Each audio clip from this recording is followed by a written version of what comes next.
जय हिंद दोस्तों।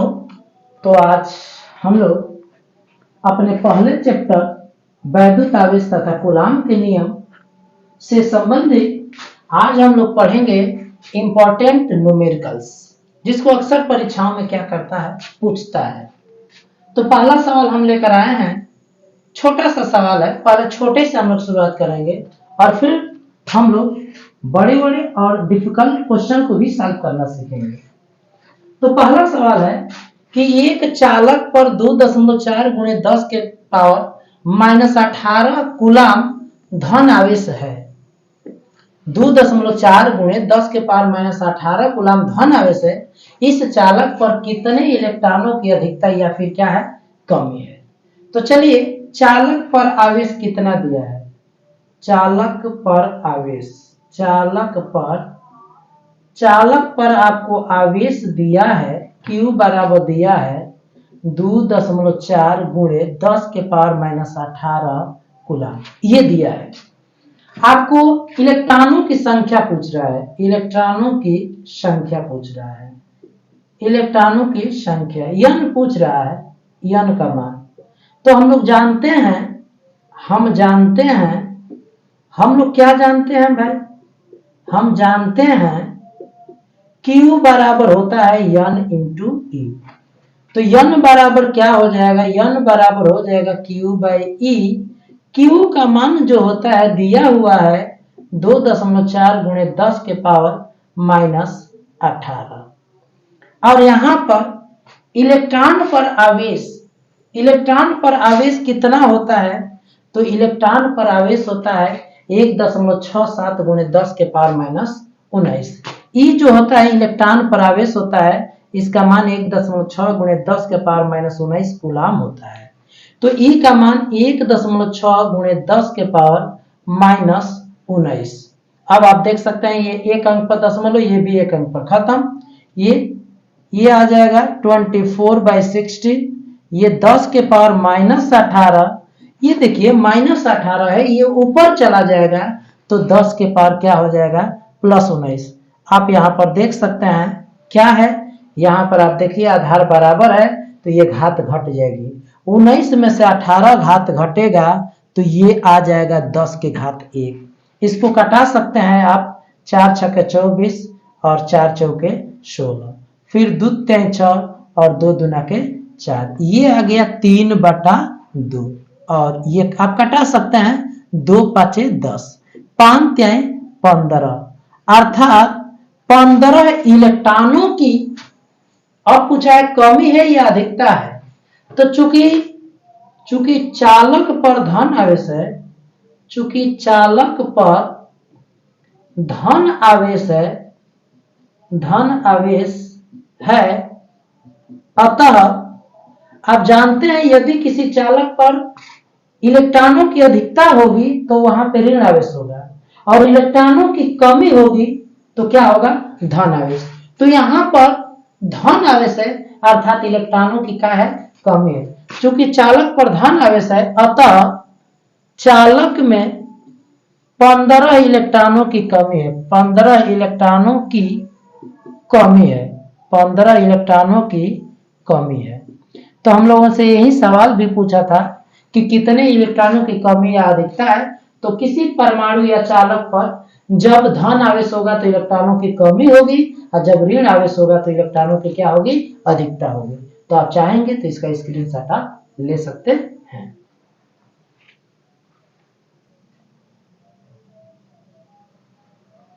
तो अब हम लोग ये एक सवाल सिलेक्ट किए हैं, बेहद इंपॉर्टेंट सवाल है। दो वैद्युत रोधी छोटे गोले परस्पर रगड़े जाते हैं तथा 1 सेंटीमीटर की दूरी पर रखे जाते हैं। यदि यह परस्पर 0.1 न्यूटन के बल से एक दूसरे को आकर्षित करें तो रगड़ने के दौरान एक गोले से दूसरे गोले पर कितने इलेक्ट्रॉन स्थानांतरित हुए थे। चलिए इसको सॉल्व करते हैं। जैसे मान लीजिए 2 गोले हैं, ये 2 गोले हैं, पहले मान लीजिए अलग अलग है, एक गोला A है और एक गोला क्या है, B है। इनको रगड़ा जाता है, मान लीजिए इन पर आवेश Q1 है इस पर आवेश क्या है, Q2 है, अलग अलग आवेश है। अब इन गोलों को हम लोग क्या कर रहा है, रगड़ रहा है।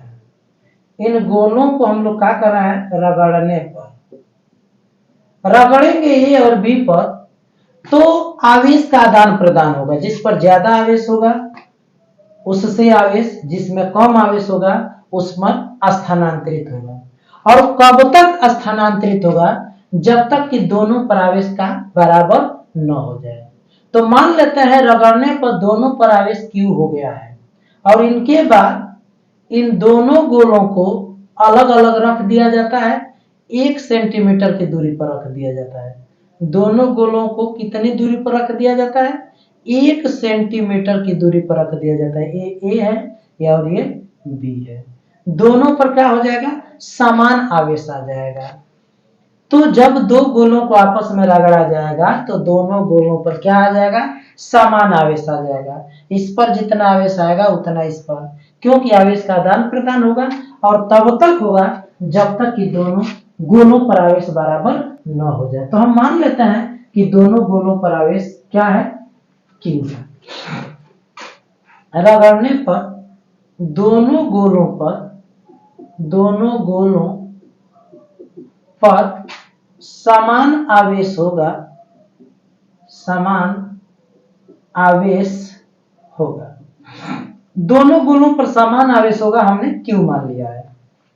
अब क्या दिया है, R बराबर दिया है 1 सेंटीमीटर, इसको मीटर में बदल लेते हैं तो 100 से हमें भाग देना होगा तो ये मीटर में बदल जाएगा। 100 का मतलब हो गया 10 के घात, ऊपर जाएगा ये 10 के घात 2 होगा, ऊपर जाएगा तो -2 मीटर हो जाएगा। ये R का मान दिया है। दोनों पर समान चार्ज होगा तभी ये एक दूसरे को क्या कर रहे हैं, आकर्षित कर रहे हैं। यदि ये परस्पर 0.1 न्यूटन के बल से एक दूसरे को आकर्षित करें, इसका मतलब ये है एक पर धन चार्ज होगा तो एक पर क्या होगा, ऋण चार्ज होगा। तब जाकर ये दोनों गोले एक दूसरे को क्या करेंगे, आकर्षित करेंगे। तो एक पर धन चार्ज है और एक पर क्या है, ऋण चार्ज है। तो हमें चार्ज के चिन्ह से नहीं मतलब है, हमें आवेश कितना है ये चाहिए। तो F बराबर क्या दिया है, F बराबर दिया है 0.1 न्यूटन। अब हम लोग क्या करते हैं, कूलाम का नियम अप्लाई करते हैं। कूलाम के नियम से, कूलाम के नियम से, तो कूलाम का नियम क्या हो जाएगा, कूलाम के नियम से F बराबर हो जाएगा 9 गुणे 10 के power 9 Q1 Q2 by R square. तो F का मान दिया है ये 0.1, ये हो जाएगा 9 गुणे 10 के पावर 9। Q1 भी Q दिया है, Q2 भी Q दिया है और बाटा में दूरी, दूरी जो है 10 के घात -2 का क्या है, स्क्वायर है। अब इसी को सॉल्व करते हैं। जब हम Q का Q में गुणा करेंगे तो Q स्क्वायर आ जाएगा। अब ये 0.9 है, ये गुणे में है इधर आ जाएगा भाग में, 0.1 है ये गुणे में है इधर आ जाएगा भाग में, और ये भाग में है इधर आ जाएगा गुणा में, 2 दूना के 4, 10 के घात -4 हो जाएगा। अब इसको और आगे हल करते हैं तो ये दशमलव हटेगा जब तो 10 के घात -1 आ जाएगा और गुणे 10 के घात -4, और ये 9 तो रहेगा ही और ये 10 के घात +9 है, ऊपर जाएगा तो 10 के घात -9 हो जाएगा। तो Q बराबर हो जाएगा 1/9 गुणे 10 के पावर 9 4 13 1 14, 10 के पावर -14। ये वर्ग घटेगा तो क्या लग जाएगा, करणी लग जाएगा। तो Q बराबर आए जाएगा, Q बराबर आपका आ जाएगा √1/9 गुणे 10 के पावर -14। तो 10 के पावर -14 का वर्गमूल 10 के घात -7 और बाटा में 9 का वर्गमूल 3, इतना कूलाम। Q का मान हो गया 10 के घात -7 और बाटा में 3, इतना कूलाम आवेश है। यानी दोनों गोलों पर इतना कूलाम आवेश आएगा। अब हम लोग ये निकाल लेते हैं Q बराबर NE, ठीक है। तो Q बराबर NE से हम लोग निकाल लेते हैं सूत्र सूत्र Q बराबर यन ई से। तो Q का मान ये है 10 के घात -7 बाटा में 3। यन निकालना है। ई का मान 1.6 गुणे 10 के घात माइनस कितना हो जाएगा, 10 के घात हो जाएगा -19। अब इसको हम लोग निकालते हैं तो यह गुणा में है, इधर आ जाएगा भाग में हो जाएगा। तो ये भाग में आ जाएगा तो क्या आ जाएगा, यन बराबर आ जाएगा ये 1/3 गुणते 1.6 10 के घात -19 और ऊपर 10 के घात -7 रहेगा ही। ये ऊपर चला जाएगा तो 10 के घात -7 गुणे 10 के पावर +19 हो जाएगा। नीचे माइनस है, ऊपर चला जाएगा तो प्लस, और ये हो जाएगा 16 × 48 4.8। अब आप उसको घटाएंगे तो यन बराबर आ जाएगा 1/4.8 और गुणे 19 में से 7 चला जाएगा। तो 19 में से 7 जब चला जाएगा तो ये आ जाएगा 10 के घात क्या आ जाएगा 12। मैं इसमें से एक घात लेना चाहता हूं तो यन बराबर आ जाएगा, ये 10 आ गया, ये 0 दशमलव हटाएंगे तो एक और 0 आ जाएगा, बाटा में 48 और ये आ जाएगा 10 के घात 11 आ जाएगा। अब इसको कटाते हैं हम लोग, 4 से कटाएंगे तो ये 25 आ जाएगा और ये 4 से कटाएंगे तो 12 चौक 48 आ जाएगा और गुणे 10 के पावर कितना 11। अब हम भाग देते हैं, 24 में भाग देते हैं तो ये आ जाएगा 12 दूना के 24, 1 बचेगा और दशमलव ये 0 भाग नहीं जाएगा तो यहाँ पे 0 बढ़ा लेते हैं और ये आ जाएगा 12 × 8 = 96, ये आ जाएगा और गुणे 10 के पावर कितना आ जाएगा 11 आ जाएगा। तो हमारा आ रहा है यन बराबर 2.01 गुणे 10 के पावर 11। इसी को लगभग में हम लिख सकते हैं 2 ये 8 है जो कि 5 से अधिक है तो यहाँ पर 1 हो जाएगा 2.1 गुणे 10 के पावर 11। तो आपसे पूछा है कि एक गोले से दूसरे गोले पर कितना इलेक्ट्रॉन स्थानांतरित हुए थे, तो यही आपका आंसर हो जाएगा। अर्थात एक गोले से दूसरे गोले पर 2.1 गुणे 10 के पावर 11 इलेक्ट्रॉनों का क्या हुआ था, स्थानांतरण हुआ था। तो अब हम लोग बढ़ेंगे अपने अगले सवाल की तरफ और आप स्क्रीनशॉट इसका चाहेंगे तो ले सकते हैं। तो अब हम लोग इस सवाल को हल करते हैं। यहां पर लिखा है कि दो समान धात्विक गेंदों पर क्रमशः +10 तथा -20 मात्रक आवेश है। जब दोनों गेंदों को संपर्क में रखकर फिर उतनी ही दूरी पर रख दिया जाता है तब इनके मध्य लगने वाले बल तथा पहली अवस्था में लगने वाले बल के परिमाण का अनुपात क्या होगा। इसको हम लोग सॉल्व करते हैं। देखिए Q1 जो दिया है आपका +10 मात्रक दिया है और Q2 जो दिया है वह -20 मात्रक दिया है। मान लेते हैं दोनों के बीच की दूरी r है, माना दोनों के बीच की दूरी r है, दोनों के बीच की दूरी r है, बीच की दूरी बराबर हम क्या मान लेते हैं r। तो कूलाम का नियम लगा दिया जाए, कूलाम के नियम से, कूलाम के नियम से F बराबर क्या हो जाएगा, तो 1/4πε0 के Q1 Q2/r²। तो 1/4πε0 के Q1 आपका 10 है, Q2 आपका -20 है और बाटा में क्या है r²। ये आपका क्या हो गया समीकरण नंबर 1। मैं इसको F1 मान लेता हूं। अब कह रहा है कि दोनों गेंदों को संपर्क में रखा दिया जाए, ठीक है ना। जब दोनों गोलों को संपर्क में रखा जाता है, संपर्क में रखा जाता है, रखा जाता है, तो उसके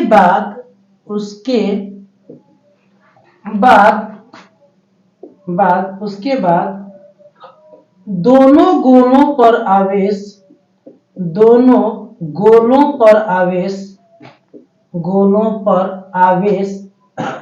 कितना होगा? दोनों गोलों पर आवेश जो Q होगा ना, वह उनके आवेशों के औसत के क्या होगा? बराबर होगा। आवेशों का आदान प्रदान होगा तब तक होगा जब तक कि दोनों का आवेश बराबर न हो जाए, और दोनों का जो बराबर आवेश होता है उनके औसत मान के क्या होता है? बराबर होता है। तो +10 और -20 अपान में 2 अर्थात -10/2 कुल मिलाकर आ जाएगा -5 मात्रा। अर्थात जब दोनों गोलों पर -5 मात्रा और -5 मात्रा का जब आवेश आ जाएगा तो आवेशों का स्थानांतरण रुक जाएगा। ठीक है, चूंकि दोनों गोलों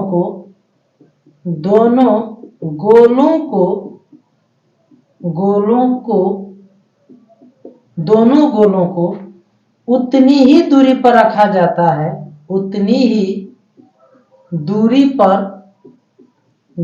पर रखा जाता है, अतः पुनः कूलाम के नियम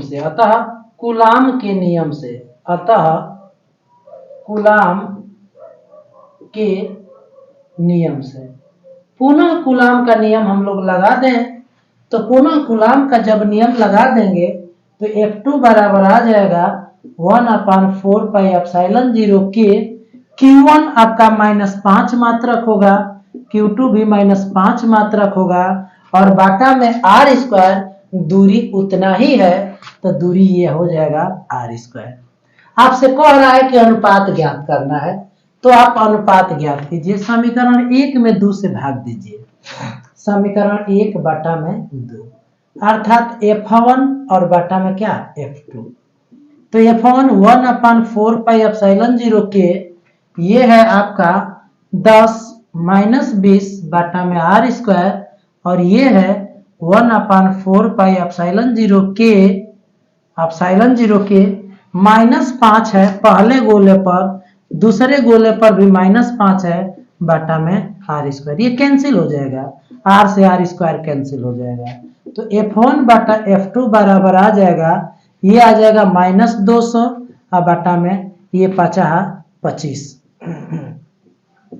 अब 25 से कम 25 और 25 वाटे 200 होता है।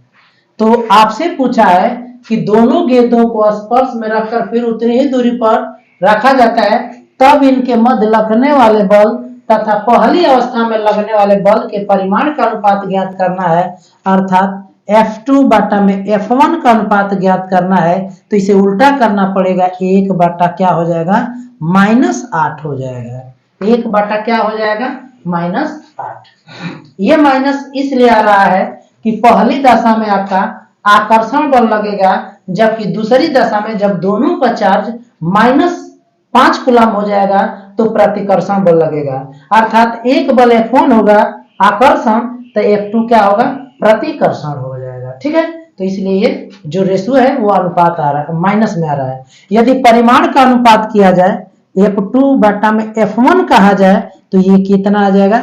1 बटा में 8। ऋण चिन्ह अनुपात में आने का मतलब ये है कि यदि F1 आकर्षण होगा तो F2 क्या होगा?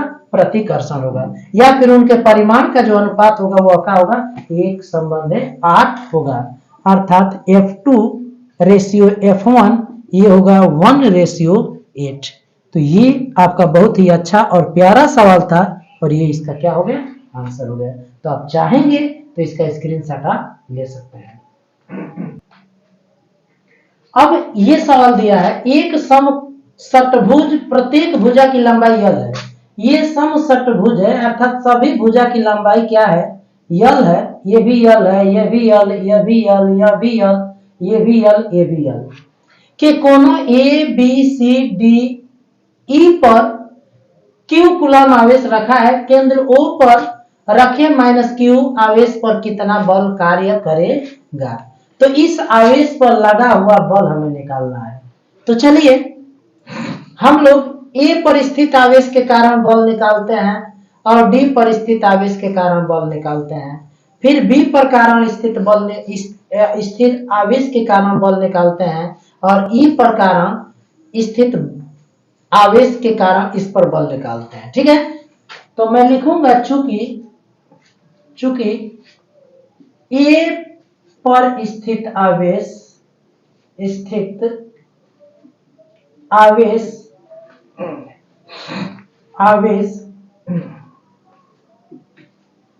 के कारण स्थित आवेश के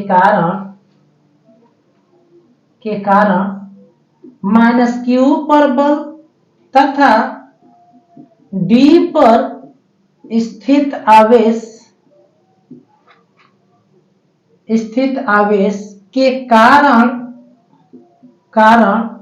माइनस क्यू पर बल बराबर और एक दूसरे के विपरीत होंगे। बल बराबर और एक दूसरे के विपरीत होंगे,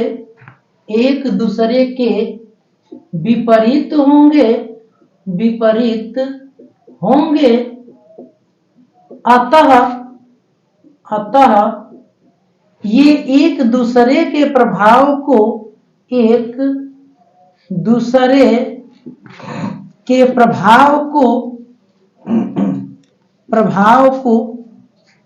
निरस्त कर देंगे।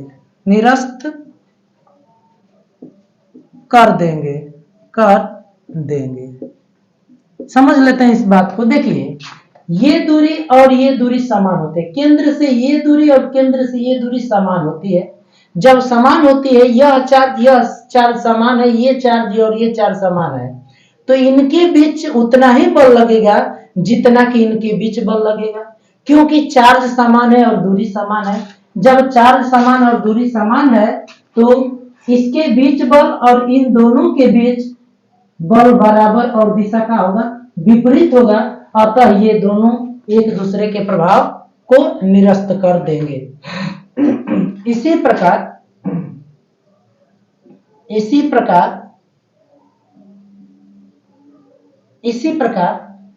बी पर स्थित आवेश के कारण इस दिशा में बल लगेगा और ई पर स्थित आवेश के कारण इस दिशा में बल लगेगा, और ये दोनों बल भी बराबर होंगे क्योंकि ये दूरी बराबर है और यहाँ आवेश बराबर है और ये आवेश बराबर है, तो ये भी एक दूसरे के प्रभाव को क्या करेंगे, निरस्त कर देंगे। इसी प्रकार बी पर स्थित आवेश, ये माफ कीजिए बी नहीं है, ये डी है। इसी प्रकार बी पर स्थित आवेश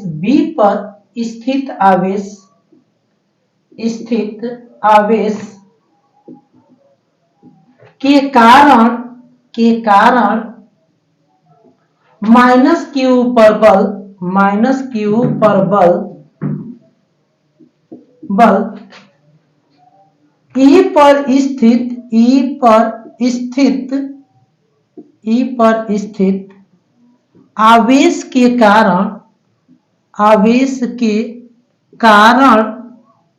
आवेश के कारण माइनस क्यू पर बल एक दूसरे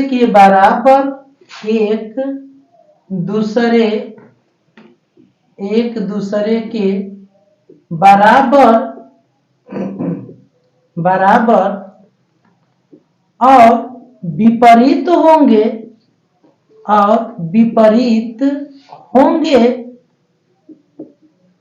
अतः ये भी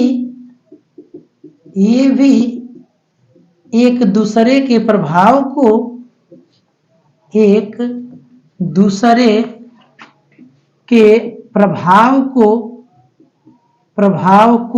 निरस्त कर देंगे।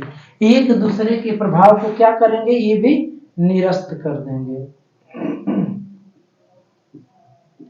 अब आप देख सकते हैं कि इस आवेश पर इसके कारण लगने वाला बल बराबर और विपरीत, तो कैंसिल।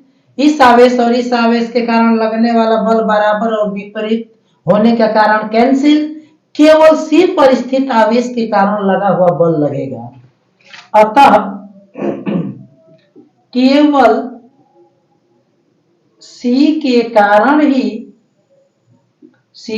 कारण ही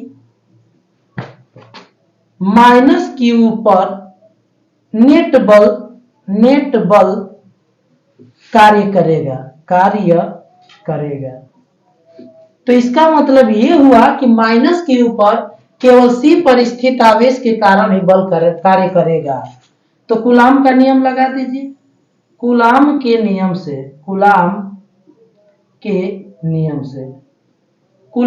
नियम से जब आप ये लगाएंगे तो क्या हो जाएगा, F बराबर हो जाएगा, F बराबर 1/4πε0।